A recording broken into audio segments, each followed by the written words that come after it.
ನೋಡಮ್ಮ, ನೀನು ಅಮ್ಮನ ಥರನೇ ಚೆನ್ನಾಗಿ ಓದಿ ದೊಡ್ಡ ಕಲೆಕ್ಟರ್ ಆಗಬೇಕು, ಆಯ್ತಾ? ಆಯ್ತು ಅಪ್ಪಯ್ಯ, ನೀನ್ ಹೇಳ್ದಂಗೆ ಚೆನ್ನಾಗಿ ಓದಿ ದೊಡ್ಡ ಕಲೆಕ್ಟರ್ ಆಗ್ತೀನಪ್ಪಯ್ಯ. ಬಾಯಿಲಪ್ಪಯ್ಯ, ನನ್ ಮುದ್ದು ಅಪ್ಪಯ್ಯ. ಸರಿಮ್ಮ, ಹುಷಾರಾಗಿ ಹೋಗ್ಬಿಟ್ಟು ಆಯ್ತಾ? ಬಾಯ್, ಹುಷಾರಾಗಿ ಹೋಗು.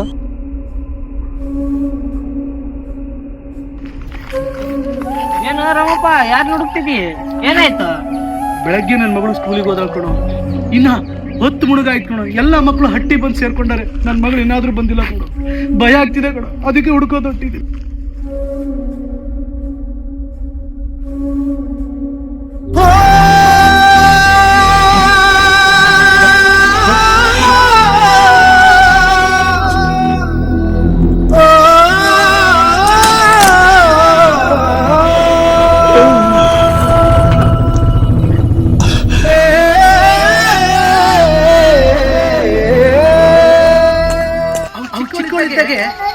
ಅವ್ರ ಅಮ್ಮನ ಕಳ್ಕೊಂಡ್ಬಿಟ್ಲು.